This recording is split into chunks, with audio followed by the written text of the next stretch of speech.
The truth of the share market channel में आपका स्वागत है। मैं भवनेश अग्रवाल। नमस्कार दोस्तों,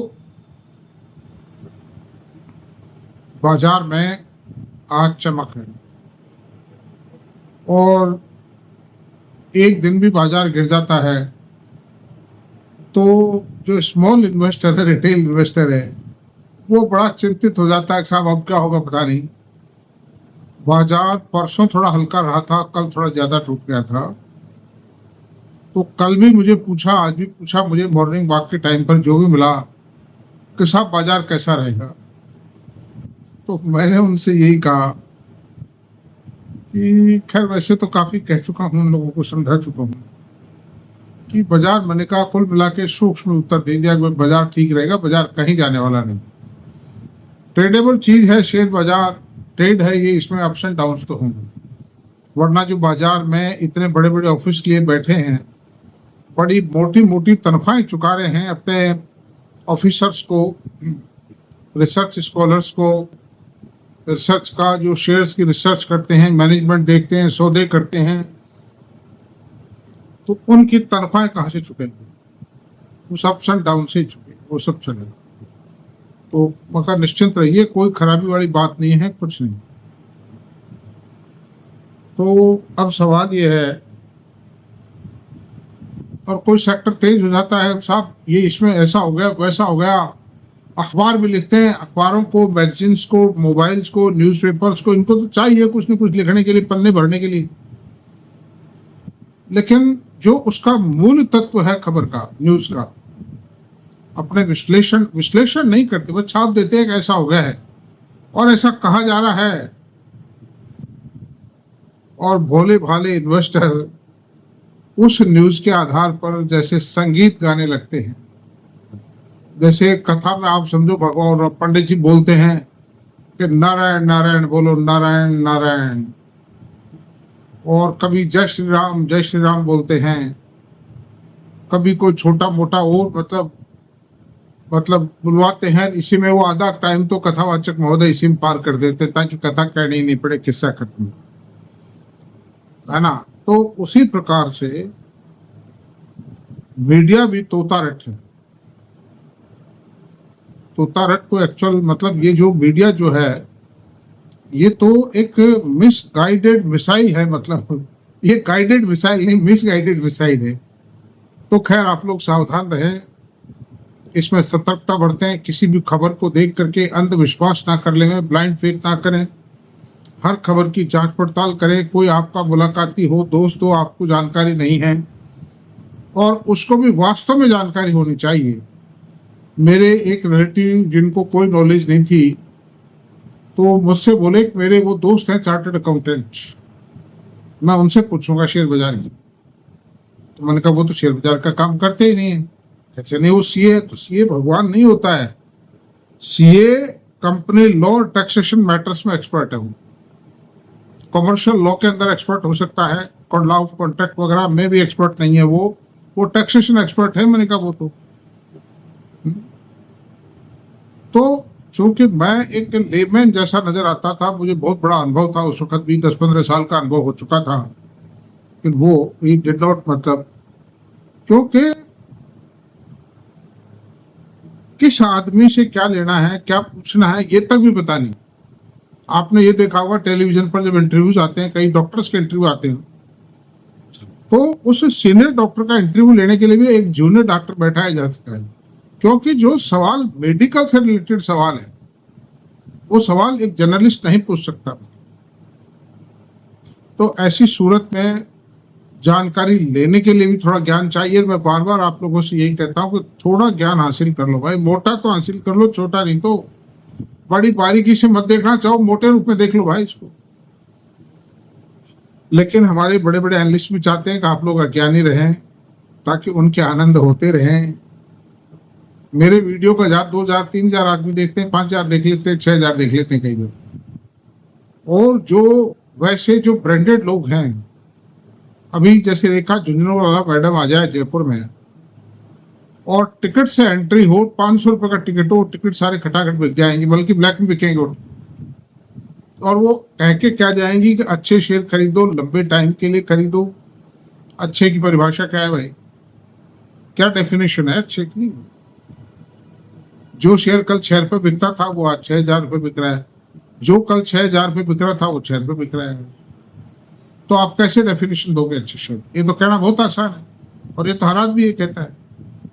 तो उसमें और फ्री में अगर एंट्री होगी उस हॉल में जिसमें वो मैडम आएंगी, तो ये मान लो पुलिस को लाठीचार्ज करना पड़ेगा, इतनी भीड़ हो जाएगी उसको देखने के लिए। देंगे कुछ भी नहीं। मैंने बहुत बड़े बड़े इन्वेस्टर्स की बात सुनी है, मैं उनसे मिला भी हूँ, बात भी हुई है, कई कंपनियों के मैनेजमेंट से भी मिला हूँ, कई बड़े बड़े ब्रोकरों से मिला हूँ। ये दिल्ली मेरे से नजदीक पड़ती है जयपुर से, इनसे तो बहुत ब्रोकरों से मिला हूँ। ये जयपुर भी आते थे, मैं दिल्ली भी जाता था, और बॉम्बे के भी ब्रोकर्स के कई आदमी यहाँ आते थे, मेन ब्रोकर आनंद राठी वगैरह भी आते थे, मैं उनसे भी मिला हूँ। उनके सन आते थे प्रदीप गुप्ता, उनसे भी मिला हूँ। तो सब वो बात है कि कहते हैं सब अच्छे शेयर खरीदिए और लंबे टाइम के लिए खरीदिए। तो खैर ये सब बेकार की बात है।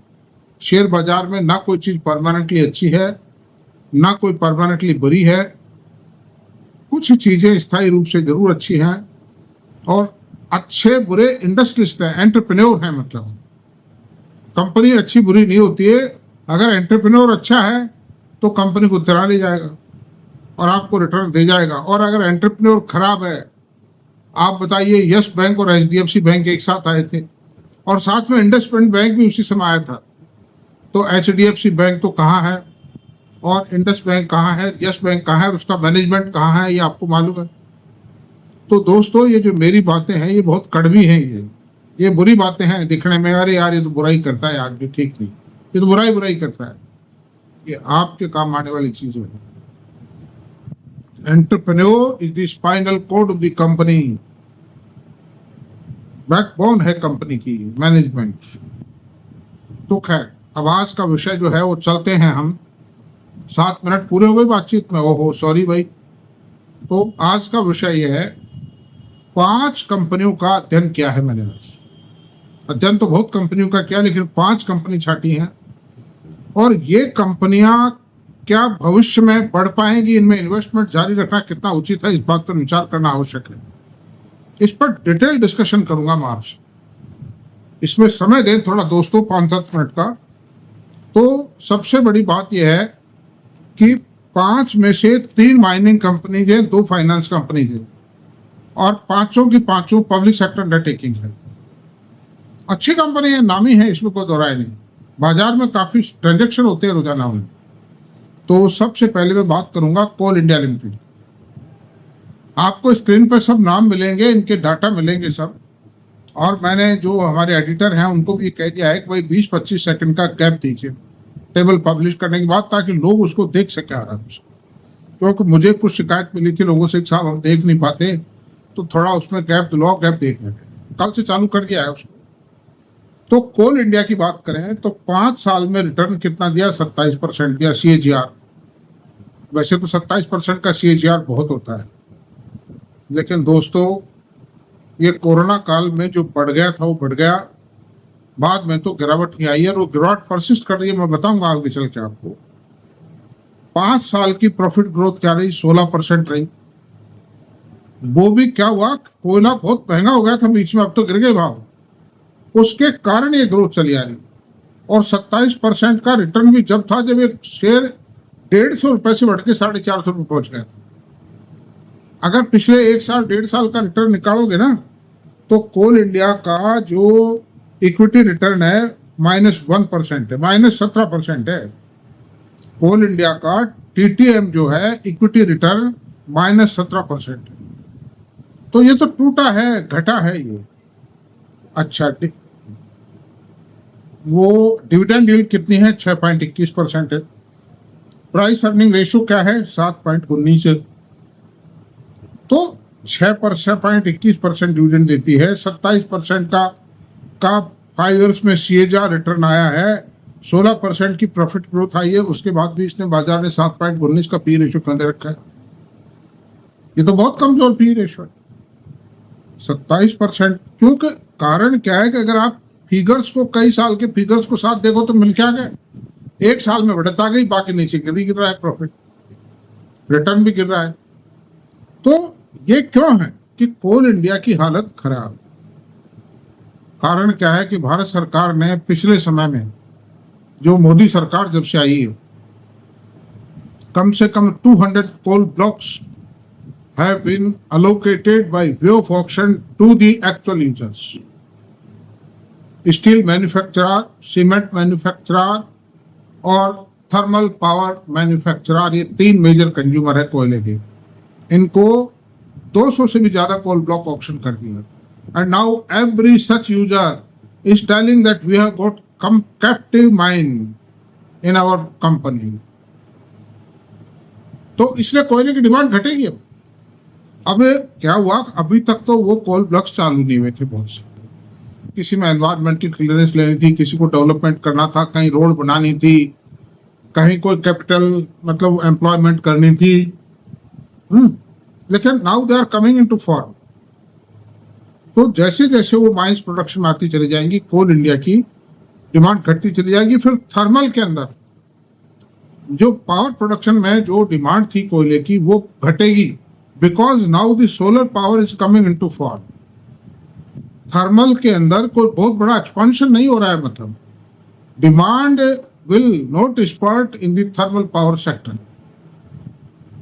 ग्रोथ नहीं आएगी, जितनी है उतनी है, जितनी है उसके लिए उनको कोल माइंस अलॉट कर दी।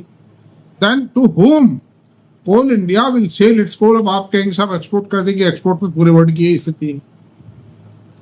एनवायरमेंटल फ्रेंडली फ्यूल को अडॉप्ट किया जा रहा है।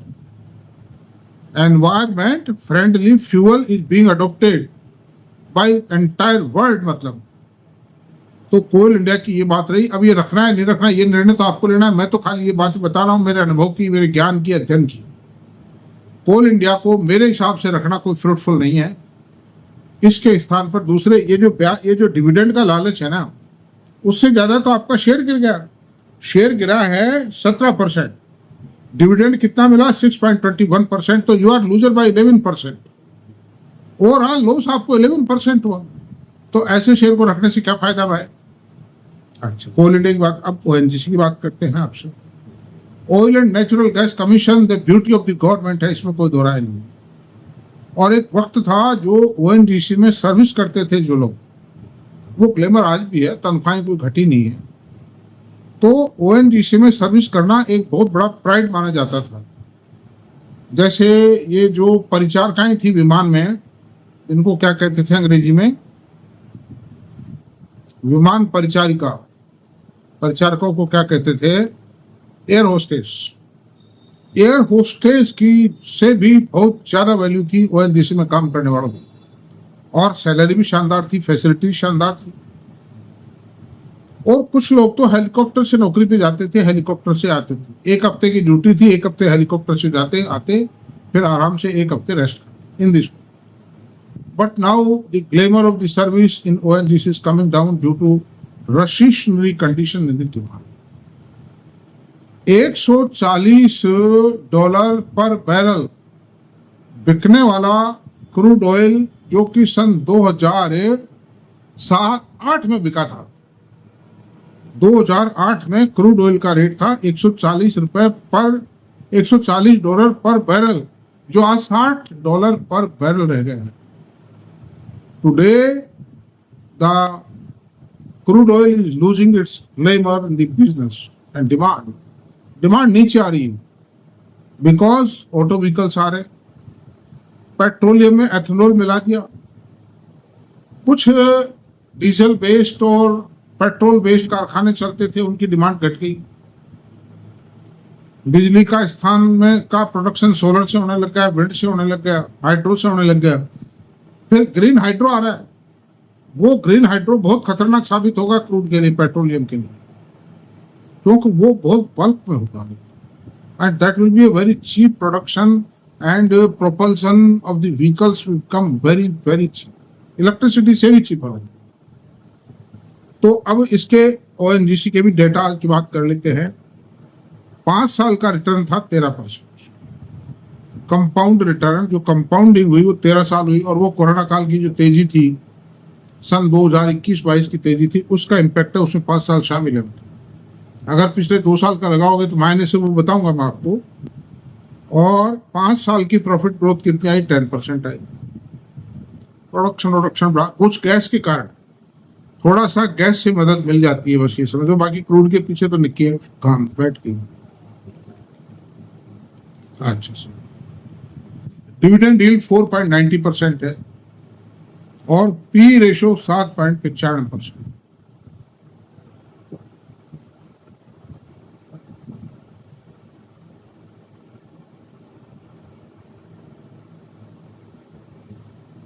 एनएमडीसी तीसरे। अच्छा, अब इसका बताते हैं ओएनजीसी का टीटीएम में क्या पोजीशन रही ट्रेलिंग 12 मंथ्स में। टीटीएम की पोजीशन ये रही दोस्तों कि ये सेल में 3% की बढ़त आई। सेल 3% बढ़ी है, वो भी गैस के कारण बढ़ी है। ऑयल क्रूड तो बैठ चुका है। प्रॉफिट 17% घटा है because the crude and gas both prices have decline and they will continue on the decline. Gas की भी डिमांड बढ़ेगी दोस्तों, वह घटेगी।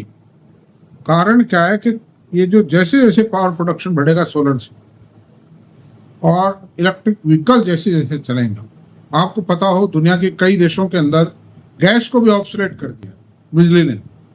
बिजली से ही खाना बनता है। चाइना में मेरे सन इन लॉ और मेरी डॉटर थे, उस टाइम के लिए कंपनी ने भेजा था उनको, तो वो खाना उनका उसी से बनता था, मतलब इलेक्ट्रिक प्लेट पे वो खाना बनता था। तो ऐसी सूरत में the future of the company is not so bright and it is worthless to hold the share only for the attraction of dividend. आपकी पूंजी, मूल पूंजी तो घट रही है, डिविडेंड क्या माने रखता है। अब तीसरे शेयर पे आते हैं, NMDC, national mineral development corporation. इस शेयर को मैंने कई बार खरीदा है, कई बार बेचा है, हजारों लाखों की क्वांटिटी में खरीदा है। बहुत से तो भरोसा ही नहीं करेंगे कि ये फटीचर क्या लाख शेयर खरीदेगा, है कहीं सोचते होंगे, लेकिन भाई ऐसा नहीं है। धरती सुरमाओं से खाली नहीं, कोई भी धरती। मैं जयपुर का रहने वाला हूं, लेकिन जयपुर इतना कमजोर शहर नहीं। जयपुर शहर में 5000 बिलियनर्स रहते हैं। तो खैर उस बात को छोड़िए, मैं मेरी बड़ाई में क्यों करूं। एनएमडीसी का 5 साल का जो कंपाउंड रिटर्न है 30% है। प्रॉफिट ग्रोथ 5% आई है टोटल।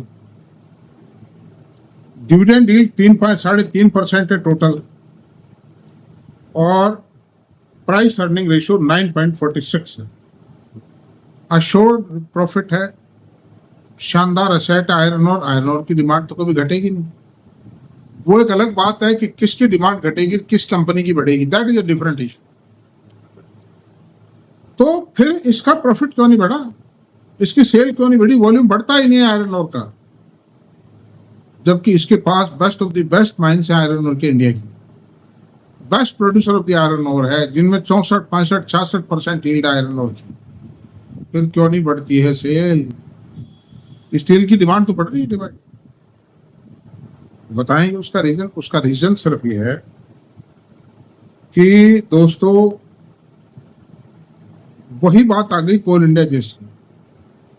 भारत सरकार ने, जो भारतीय जनता पार्टी सरकार थी, इसने आने के बाद में जितने भी एक्चुअल यूजर्स थे आयरन और के, स्टील मैन्युफैक्चरर ही हैं और तो कौन, उन सबको माइंस अलॉट कर दी ऑक्शन के जरिए। झगड़ा मिटा, इसकी डिमांड बढ़ती नहीं है। कुछ कंपनी लोकेशनल एडवांटेज के कारण, जैसे छत्तीसगढ़ में माइंस है इनकी, और जो कर्नाटका के अंदर बेलारी है उसमें है इनकी माइंस। लोकेशनल एडवांटेज, एक बार ट्रांसपोर्टेशन वगैरह ज्यादा लगेगा, थोड़ा बहुत इनसे ले लो, उस कारण ये आयरन और बिक रहा है। एक पर तो बोनस भी देती है इस कंपनी। आप बताइए, आयरन और कंपनी जिसका शॉर्ट प्रॉफिट है, शॉर्ट माइंस है, और गवर्नमेंट की तरफ से कोई फिजिकल लेविज भी बहुत कम है इस पर, क्योंकि उस एक्ट में, जो माइनिंग एक्ट है, उसमें लिखा हुआ है कि पीएसयू माइनिंग कंपनी से ये फला जो टैक्सेस हैं वो बहुत कम लिए जाएंगे बट तो उस हिसाब से एनएमडीसी पे टैक्स का बर्डन कम है, कॉस्ट ऑफ प्रोडक्शन कम है इनकी। फिर ऐसा क्यों? लेकिन नहीं है, डिमांड नहीं।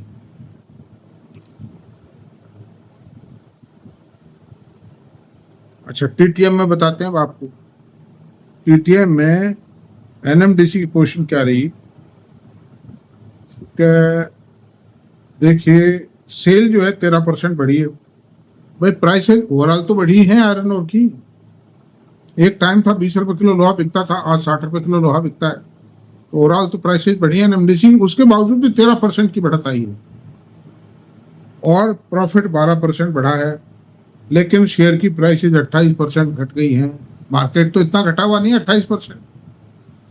ये जितने शेयर मैं बता रहा हूं, मार्केट में जितनी बड़ी गिरावट है उसकी तुलना में ज्यादा गिरावट है इन शेयर।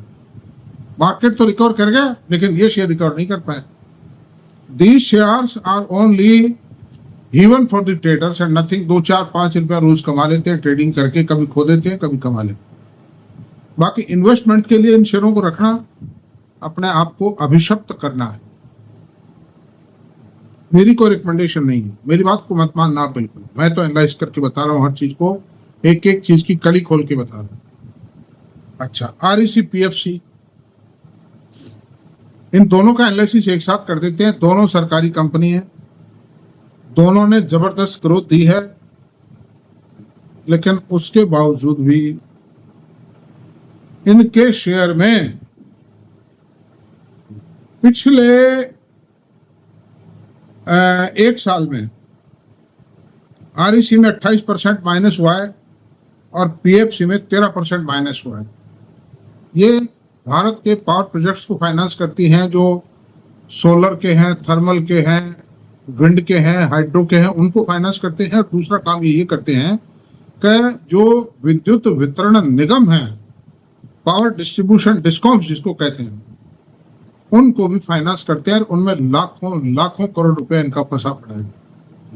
और जो पीयूष गोयल साहब है वे विद्युत पावर मिनिस्टर बने थे, तो ये आपको ध्यान होगा उदय योजना लेके आए थे। उस उदय योजना में क्या हुआ था कि वो जो डिस्कॉम्स की तरफ जो इन कंपनीज का पैसा बाकी था उसको 50 साल के अंदर कन्वर्ट कर दिया। तो 50 साल में वो पैसा आएगा, उसकी क्या वायबिलिटी रहेगी भाई? उनकी तो व्यवस्था थी, उन्होंने बहुत सही निर्णय लिया, क्योंकि ये इनकी लिक्विडिटी इतनी स्क्वीज हो गई थी इन डिस्कॉम्स की, they were not able to work. वो एक बात जरूर है कि इनमें इतने घाटे क्यों। आज ये 2.5 रुपए यूनिट की बिजली खरीद कर 10 रुपए में दे रहे हैं। मेरे 10 रुपए 22 पैसे पर यूनिट का बिल आया इस महीने, तो पर यूनिट को 10 रुपए 22 पैसे है, 4 गुना ले रहे हैं, फिर घाटा। फिर किस बात का घाटा भाई? फिर खर्चा। खैर, हम उस विषय में नहीं जाएंगे। तो ये क्यों है इनमें, और ये 550 600 रुपए तक जाके 400 450 रुपए क्यों आ पड़े हैं? ये बाजार तो रिकवर कर गया, फिर इनकी प्राइसेज एक साल के अंदर 28 और 13% कम क्यों है? इनका प्रॉफिट भी बढ़ा है, टीटीएम में बढ़ा है, 19% बढ़ा है आरईसी का, पीएफसी का 16% बढ़ा है सेल, प्रॉफिट 12% बढ़ा है, और पीएफसी का 19% प्रॉफिट बढ़ा है। ये प्रॉफिट नकली प्रॉफिट, बुरा मत मानना, बड़ा कड़ा शब्द निकाल दिया, ये प्रॉफिट नकली है। कारण क्या है कि ये बैड डेट्स को प्रॉपरली अकाउंट फॉर नहीं करते। एनपीएस को दे आर नॉट शोइंग, और मार्केट की जो क्लोज सर्कल्स हैं, जो मेन ऑपरेटर्स हैं, उनको ये सारी बात मालूम है, इसलिए वो इसको नंबर नहीं देते। वरना तो आप देखिए, आरईसी में 4% की डिविडेंड यील्ड है और पीएफसी में 3.39% की डिविडेंड यील्ड है, और इनका पी रेशो मात्र 6.54 और 6.04 है। और ऐसा ही एक शेयर और है। अब रिटर्न के नाम पे अगर आप देखो तो आरईसी में 44% रिटर्न आया 5 साल में, और पीएफसी में 47% आया। कोरोना काल के दौरान इनकी कीमत जब कोरोना शुरू हुआ 60 रुपए थी, जो 600 रुपए तक गई, 10 गुना हो गया है। लेकिन वो सब डाउनफॉल पर है। वही चक्कर है एनपीएस का। अब जैसे जैनसोल इंजीनियरिंग डूब गई, उसमें इन कंपनीज का पैसा था, मैं आपसे बता रहा हूं। दूसरी बात है इरेडा एक कंपनी और बनी है भारत सरकार की, नई कंपनी है। That company has been made to finance the green power projects. अब उसमें कई ऐसे बुद्धिमान लोग, तेज तर्रार लोग उनसे लोन ले जाएंगे, वो भी ऐसी होगी। उसका पी रेशियो भी धीरे धीरे आएगा, उसकी ग्रोथ 30-35% चल रही है, but the P ratio is bound to come down because जैसे जैसे पुरानी होगी वैसे वैसे बेड डेट्स होगी। तो उसका भी जो ग्लेमर है, इरेडा हर आदमी करता है, but IREDA will come down. तो दैट्स ऑल। 25 मिनट हो गए दोस्तों, आज इतना ही रहने देते हैं। इनको रखना ना रखना ये आपका आउटलुक है, मेरी कोई रिकमेंडेशन नहीं है। थैंक यू, धन्यवाद। अपने फाइनेंशियल एडवाइजर से राय लेके कोई निर्णय लें। Thank you.